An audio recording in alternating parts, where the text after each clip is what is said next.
Nagushimiye nkwifurije kugubwa neza no kugira amahoro n'amahirwe udahwema kubana n'umuco wacu TV hamwe na radio televiziyo Nuru ya Mashariki.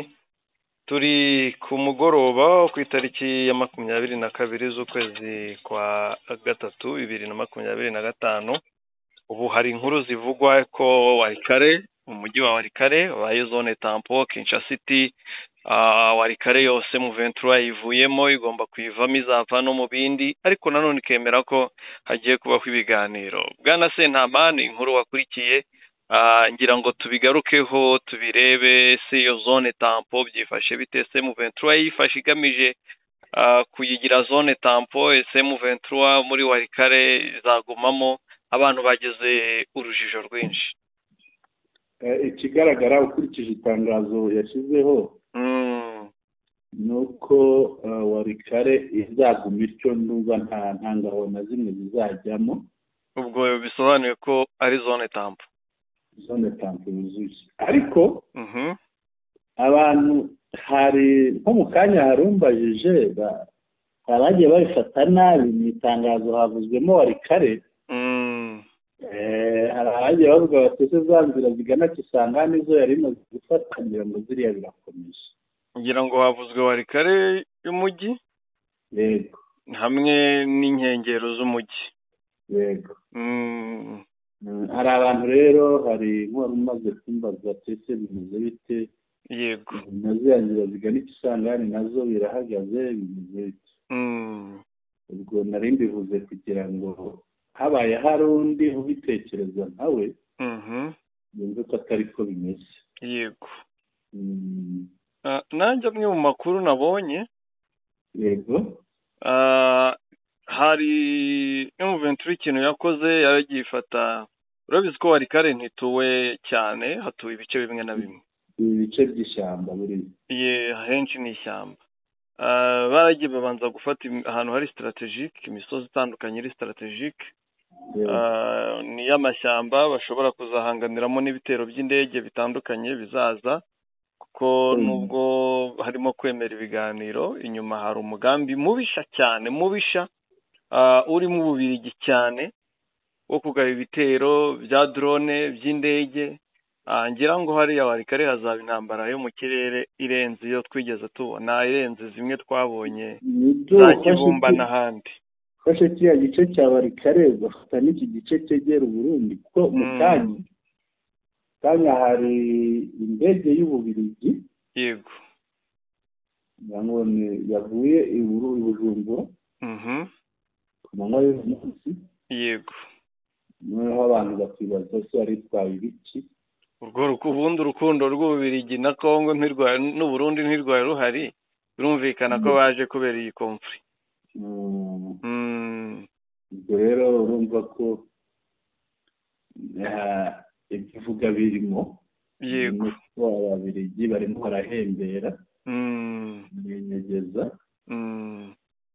nuko kwinyegeza rero ushobora kuzafata indi ntera. Njye nshimye ko humvikanyemo Ububiligi turi kubwitsaho. Twavuze kenshi ko Ububiligi budashaka ibiganiro, ko budashaka ibintu bikemuka ku mahoro, kuko niba navuga ngo Ababiligi ni abagome, niba navuga ngo ni ibisambo, sinzi icyo navuga, kuko bishimira kubona abantu bicana. Ababiligi ni byose. Nk'uko nabo ubwabo byabananiye kwiyunga ngo babe umwe, byose babe umwe rwose. Hari ikintu mperutse kumenya, urumva gushakamba abantu bagatwara n'ibintu iryinyo bararisahura, kuko wenda ryo bavuze ko barigaruye. Kimwe mu bintu mperutse kumenya, batagaruye. maze niyo ugiye, ngiye hari umuntu nzi, umubyeyi we ni umuhanzi wa kera, yageze mu Bubiligi ashaka kuhasanga indirimbo muri mize, asangamo indirimbo z'umubyeyi we yacurangaga inanga. Abwira ati izi ndirimbo nazibona gute, uyu ni data, agaragaza ibigaragaza ko ari se, ati wazigura nawe ukazumva ariko nazo twaguha. urumva ko nibiba byoroshye, ariko icyo twavuga yego ababirigi ngo buriya impamvu ubona ibyicaro bya oni otani ibyicaro bya oni si hariya ahubwo ni European Union, yego uzasanga ibyicaro byinshi by'imiryango mpuzamahanga biri mu Birigi, ngo ni ukugira batazasenyuka. Babikoze kugira ngo bibahonge bumve ko bagomba kurwana ku Birigi bugahora butekanye, ariko n'ubundi iriya miryango ari amoko ahora ashwana ku buryo isaha n'isaha igihugu bagisenya hakaboneka igihugu cy'abafurama, niba ari abafurama n'abawaro gutyo. Reka twigire ku byo twarimo, nubwo twari dukomeje kuba Ububirigi bubiri inyuma, nibyo rwose. Usibye zone tampo igiye kubaho kugira habeho ibiganiro, ariko iyi zone tampo irabaho nyine kugira habeho ibiganiro, ariko ibi biganiro ngewe nta garanti mbika. Impamvu nubwo Warikare M23 yemeye ibyo tuvuge ngo habonetse agahenge, ariko mu kanya Nyangezi Sud Kivu y'Amajyepfo haratewe nibyo nakubwiraga, ntibari abarengegeza nibyo nyine begegeje. Yego usibye no kuba hatewe mu Minembwe hiriwe naho urugamba, ushobora kubyumva n'ahandi mu kanya turumva Rubero batikuranye. Yego kuko ngira ngo akse basigaranye zo gutera M23 ni Sud Kivu, muri ibyo bice byo byaho M23 igarukira ni Rubero, Higiyo na Warikare, kuko handi hose ntibabona aho bamenera. Izabagora kuko nta mashyamba, ngira ngo barabibonye, kandi nabaswa ku mirwanire ahubwo ziriya ndege bazazimarira mu mashyamba hariya. Ziriya zo ziraje zishire, ariko nubwo zanashira bafite ibintu bakurikiyeyo. Yego ngira ngo nawe urabizi, hari ibuye rikomeye, ibuye ririya buye Mushakamba byarabahogoje. Yego byarabahogoje pe. Tugaruke ku byatangajwe na Kayikwamba, yemera ko hari ibiganiro, anigamba ngo M23 yasubiye inyuma, izasubira inyuma n'ahandi. Nubwo ngiye ntabibona, harimo amacenga menshi. M23 urumva irigira mu mashyamba, abahungu bazi Igiswahili na n'indimi za hariya bo muri M23, nta mpamvu yo kutabivuga. Twebwe nta ruhande tuba turiho, bambare igisivile nabo bajye guhaha, bibatembera umujyi, nabo bari mu kazi nyine, birumvikana bagiye gukoresha ubutasi buhambaye n'amayeri ahambaye cyane. Cyane bigiye gukora. Ariko nanone icyo tugarukaho ni uko ikintu gikomeye kirimo hariya. Simpamya ko biriya bintu byaba bikorewe, haba harimo kundi kuboko tutabona. Birashoboka cyane, haba harimo ukundi kuboko tutabona. Ni ibiganiro by'idoha, ni Katari, ni igitsure cya Katari. Ariko sinizeye ko kizakora kuri FARDC na Wazalendo. N'ubundi ejo tuzabona ibitero byongere byivurunge, ibintu bijya gutuza FARDC ikabidoda. Uvuga baratuje, ariko buriya hariya bavuze iraje itere. Bya AFC 23. Wenda abantu bihanganira imvugo ndi bukoreshe. Yego ntabwo wasaba umusazi utavuga. Ngira ngo hari uwo babwiye ngo namara niba ari iminota 10 atavuga ngo bamuhe igare cyangwa kutiruka. Arangiza ati ni pombo yayo y'inka. Ku munota wa 9 ati ariko murama ni pombo. Nabariya rero nuko pe. Ubu rero wowe haye barekuye aho barekuye Warikare. Araje avuga ati ese narucura umurayirekura. Biba bya bindi M23 AFC ijya yibaza. Ubu turaje urucuru tujye. Yego. Murayima mujye muri Sabyinyo. Ikindi urebye neza. Ubundi mu gisirikare cyane nyeshyamba. Yego. Hari igihe zifata ahantu zikahagira umutego, zikaba zajya ahantu zikirinda guhita zihafata, ariko zikazahafata mu gihe runaka hari ibitegerejwe kugira nabo bazavuge bati twavuye aha, bakanga kuva ahandi y'ingenzi bakavuga ngo twavuye aha. Ikindi muri iyi ntambara ya gerira abantu bajya babimenya, barabibonye ku nkotanyi zarazaga zikagera Ishyorongi zigasubirayo na diplomasi barasa, yego, bakagera mu Gatsata za Nyacyonga bagasubirayo, bashobora gutera umujyi bakawufata ariko bakongera bakawuvamo ku bushake kuri ya mayeri yabo y'inyeshyamba, bakazongera bakagaruka. bibaho cyane. hari umuntu rero wenda ngo utere urwenya yampamagaye yababaye, yego rwose nkunda y'umuventura ibintu birambabaje, amabari ariko ntabwo muvuze, ntabwo wamenyore, ariko twiganirire. yego rwose n'amakuru nanze kuyareba. rese kandi uwo muntu yego yabayeho umusirikare muri RPA, anzanira ukuntu bamanutse baka yandaya ati nkunda M23, ambwira ukuntu bageze, urabona hano Rulindo hariya urenze, yego urenze Kasina Girari hari rwose twageze hariya dusubirayo. none se ko mwasubiyeyo, ubu mwasubiyeyo aho mwasubiye ntabwo mwakomeje ngo twaraje twanafashe na kapitale n'igihugu cyose, nuko abandi ubwirwa n'iki? siko ko wari kare bayirekuye, wari kare buriya neza afatwa neza kurusha ahandi hose. turebe ubwo butumwa bwa Kayikwamba. harya buranditse, yego mu kanya wanabunyoherereje, mu kanya rwose gato cyane. anifite video, hari ubutumwa bwanditse, video tugiyemo ntitwayivamo, reka turebe ibyanditse.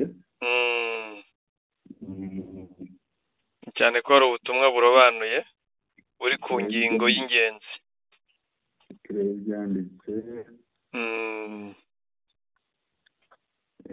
ngubu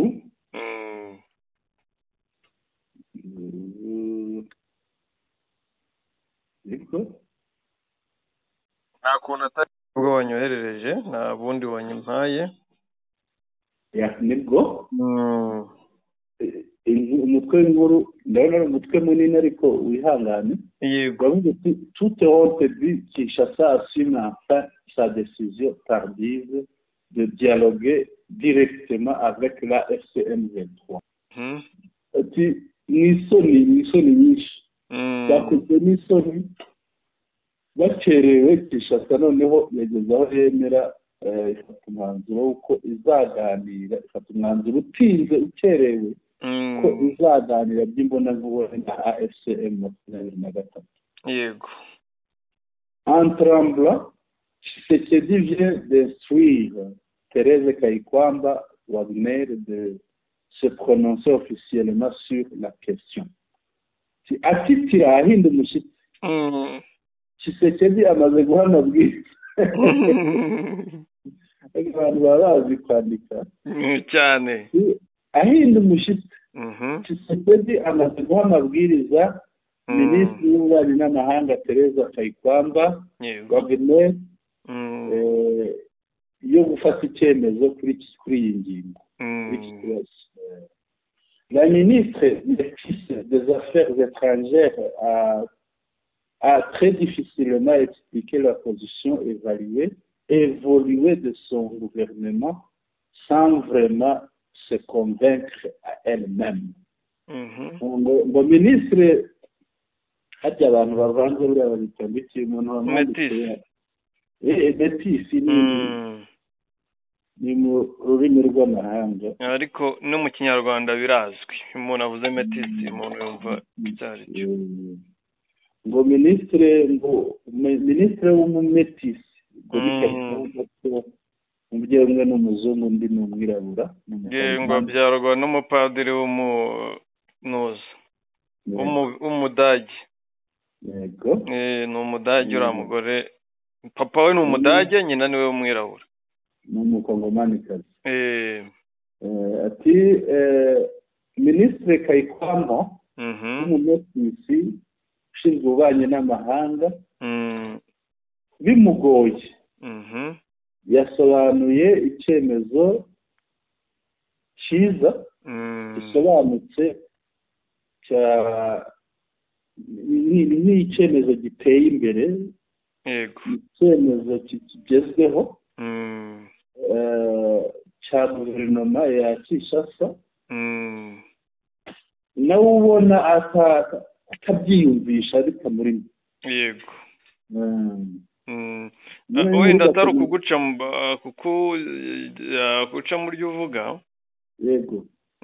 Ikiriho ni kimwe, aho bahagaze bavuga ngo jamais de tout ntituzigera tuganira na M23, kuba bahagaze cyangwa bahicaye bavuga ko noneho bemeye bagiye kuganira na M23, ndetse n'imvugo yahindutse, ntabwo bari kongera kwita M23 terrorist, nta nubwo barimo bayita, nta nubwo bari kuvuga inyeshyamba nk'ibisanzwe, na rya jambo bagerekagaho ry'u Rwanda nabonye batangiye kurihindura.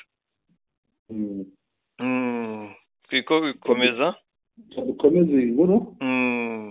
Nous sommes dans une logique de l'évolution du conflit et la RDC à ce moment précis a estimé qu'il était plus opportun pour nous et surtout pour nos populations d'engager cette discussion directe avec la FCM 23. Si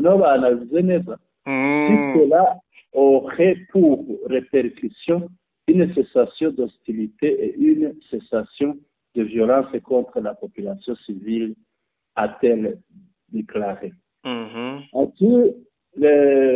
Turi mu mujyo w'aho ikibazo kigeze, ndetse na Kongo muri uyu mwanya turi mu mujyo wo kwemeza ko ari igihe cyiza gihari iki kuri twe kandi no ku baturage bacu kwinjira mu biganiro by'imbonankubone na AFCM 23 niba ibi biganiro bizahagarika imirwano, bizahagarika ibibazo by'abaturage bacu. Thérèse Kayikwamba agakomeza. Thérèse Kayikwamba Wagner a reçu une injonction plus tard. Tshisekedi lui demanda de vite satisfaire aux exigences de l'Alliance Fleuve Congo AFCM 23. Aha baravuga ko Minisitiri Kayikwamba yatunguwe ahabwa amabwiriza na Tshisekedi yo guhita atangaza ibintu biryoheye amatwi ya AFCM 23. Noneho inkuru igakomeza. Les trois préalables de révolutionnaires sont les suivants. Ibyo AFCM 23 isaba kugira ngo iganire n'ibindi. Icyambere, que Tshisekedi déclare officiellement sa volonté assumée de dialoguer directement avec la FCM 23. Icyo basaba ni uko Tshisekedi avuga ko yemeye kuganira na AFCM 23. ngira ngo icyo cyakemutse Kayikwamba yabivuze. Icya kabiri rero, que la médiation saisisse officiellement le mouvement révolutionnaire de toute initiative de dialogue. Abashinzwe ubuhuza babimenyeshe AFCM 23. Yego. icya gatatu que la médiation fixe définitivement les parties sur le cadre et les facilitateurs du mandaté. Ngo ubuhuza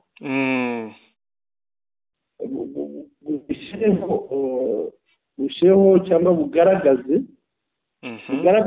impande urwego bazaganiramo kandi abahuza babe babahuza bashyizweho byemewe. Yego. Ubwo si ba bandi batatu buriya ni ba bandi batatu. Yego.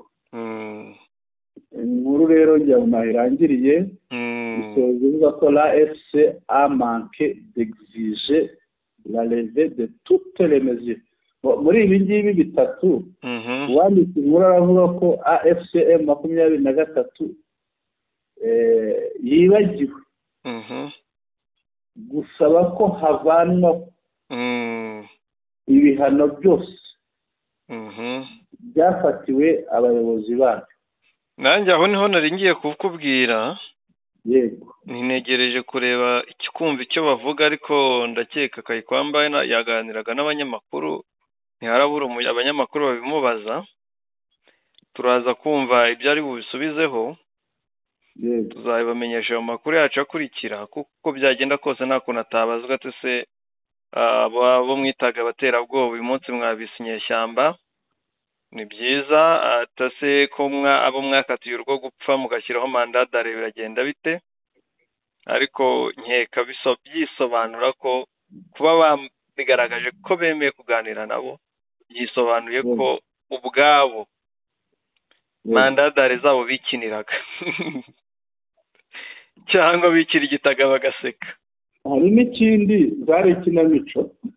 Ari ikinamico nkuko ngira ngo ni ikinamico iba iherwa kwa Gisekedi.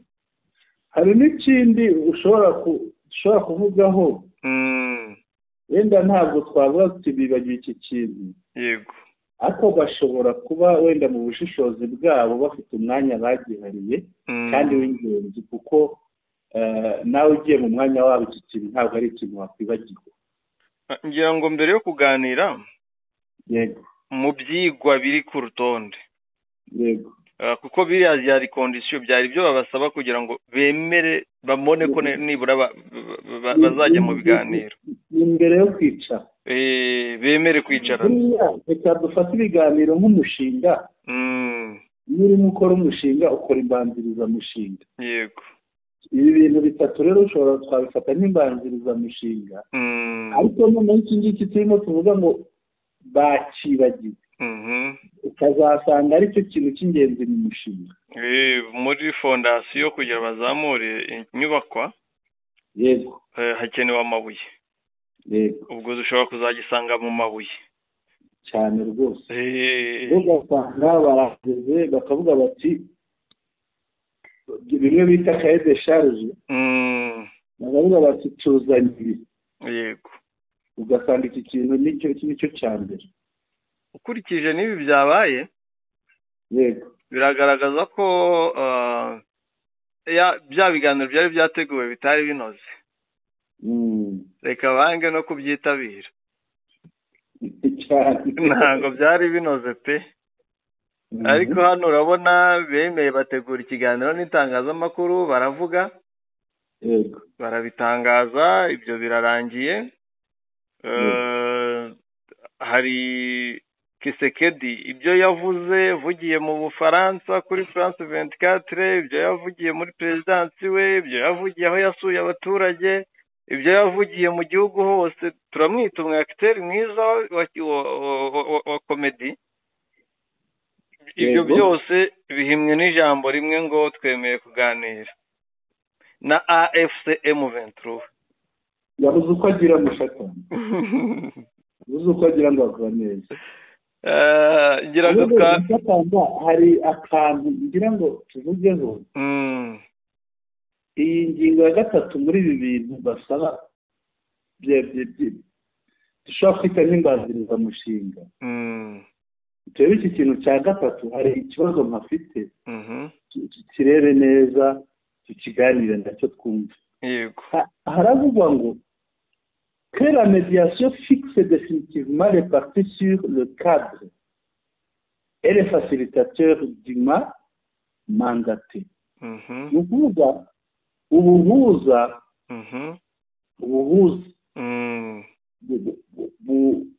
bushyire neza, nko gushyira mu myanya, nko gutumiza, guhamagaza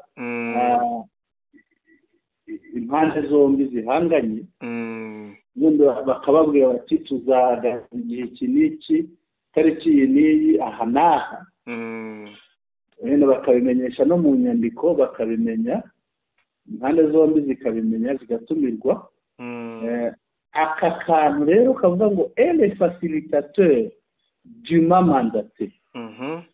Ese aha hantu ntuvuga ngo umuhuza washyizweho byemewe, mu buryo bwemewe.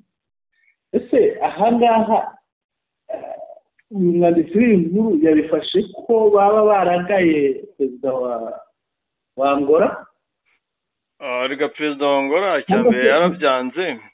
Cyangwa se mu yandi magambo haba hari abahuza bemewe n'abatemewe? Ngira ngo ibya Angola birimo urujijo. Yego. Nuko wenda ashaka kuba byose perezida wa Angola. Yego. Ariko yavuze ko atakibishoboye kubera inshingano nshya. Yego. Kandi nibyo ntango waba perezida wa African Union ngo nawe uyobora ibijyanye n'ubuhuza. Yego. Rero ikigaragara hariya byari biteganijwe ko buriya bikorwa na Tete Antonio. Yego. Kandi Tete Antonio ntibiri mu nshingano ze. Yego. Rero umva bikenewe abahuza, cyane ko n'ibiganiro by'ubuhuza bigira abafasha bari ku ruhande nk'indorerezi. Wabonaga ko biriya bintu bishobora kuba bitanatumiwemo indorerezi. Ubwo rero nkeka ari ibyo byose bashaka ko guhamagaza no gushyirwa cyangwa bishyirwe ku murongo. Mpagaze ku bahuza, abahuza bemewe. Abahuza bemewe n'iriya miryango itandukanye. Yego. Bari batatu ni nabo twizera. Buriya niba ari abagabo batatu? Ikigaragara nibo. Aha birasobanutse. Yego. Aha birasobanutse niba ibi bintu ari uko biteye. Bidukwiye mu rujijo. Tukivuga rero ku kibazo cya Kongo Mushakamba. Uribuka umuzungu wigeze gukora ibintu byananiye abandi, burya General Sultan Makenga kugira ngo azaduhe ikiganiro biba bikomeye, kuko ntakunda kujya mu itangazamakuru cyane. Yego. Abandi bakorana barijyamo. We ngo ururimi rwe ni imbunda. Uyu muzungu hari ukuntu yagaye Kongo, cyangwa agaya n'imiryango mpuzamahanga. Ubwo n'Ububirigi avukamo. Ntabwo ari Ububirigi gusa, yagaye benshi. Yivugiye ati, hano baravuga bati Dr. Destec, former Belgian senator, following a visit to Eastern DRC. Ibyo yavuze nyine nyuma yaho akubukiye hariya muri Kongo, avuye gusura biriya bice bya Goma hariya hayoborwa na AFCM 23. Yaravuze ati I am a doctor. Ndi dogiteri. When treating a patient, iyo uvura umurwayi, you first diagnose the illness correctly. Mbere na mbere ugomba diagnose ni nko kumenya, kubanza ugasuzuma indwara, ukamenya ngo ni iyi niyi umuntu arwaye. Rero iyo uvura umuntu ugomba kubanza gusuzuma ukamenya neza indwara arwaye. If the diagnosis is wrong, iyo gusuzuma byapfuye bikozwe nabi, you can't treat them. ntabwo wavura umurwayi. The international community needs a proper diagnosis of the Kivu problem, then a solution.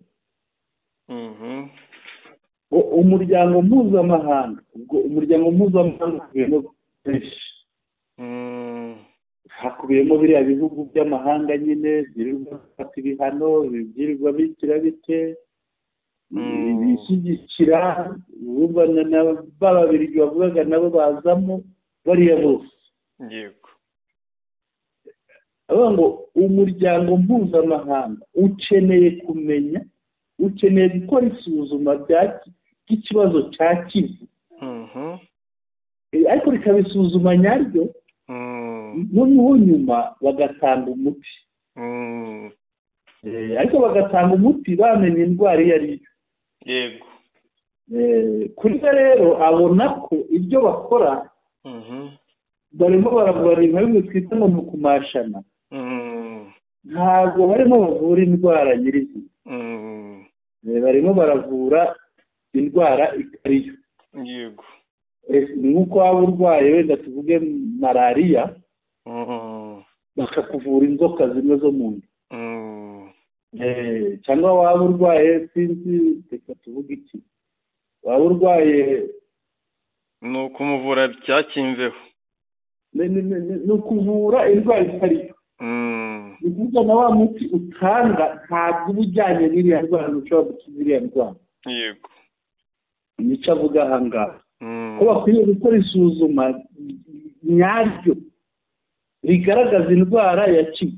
Yego. Noneho bamara kurikora rero bamenye neza indwara Kivu irwaye, bagatanga umuti. Agakomeza ati right now they are giving the patient the wrong medicine. Ati ubu ngubu nyine barimo gutanga umuti, barimo guha umurwayi umuti utari wo, udakwiriye. Ni nko kujya kuvura umuntu nka biriya navugaga, umuntu warwaye malariya ukamuvura inzoka zo mu nda. Ubwo rero urumva hari ibinini byitwa za dekarisi bivanamo ziriya inzoka zo mu nda. Umuntu arwaye malariya ukamuha ibyo bya dekarisi, uba urimo uvura inzoka zo mu nda, ntabwo uba urimo uvura malariya. Nawe rero arabafata nk'abantu barimo batanga umuti utajyanye n'ikibazo gihari. Oya ni nabyo. Ni ukuvuga muri make yarabagaye. Ubu ngubu ni uko aba yanditse mu magambo ahinnye, ashobora ubundi kuvuga ibintu bisobanutse byinshi. Wamuha nk'ikiganiro, yagize nk'ikiganiro n'abantu, hari byinshi yasobanura. Yego. Uyu mugabo nagira ngo mwongereho rero, sinzi niba hari ikindi twavuga. Nta kindi twavuga usibye kureka abantu bagakurikira amakuru. Yego. Bwana Sentama ndagushimiye. Nanjye ndagushimiye Mushakamba, dushimire n'abakunzi bacu. Tubabwire ko abantu bakwiriye kwihangana. Hari igihe ubwo abaganga batangiye kubona ko indwara ivurwa hariya atari yo, hari igihe wenda bizashoboka ko haboneka abavura indwara nyirizina igakira. Mushakamba. Yego, reka tubitega amaso. Yego, murakoze cyane. Umugoroba mwiza ku bakunzi bacu. Murare neza Mushakamba. Urakoze cyane nawe Sentama, murare neza n'abari badukurikiye aho bari hagiye hatandukanye. Imana ikomeze ibaha umugisha.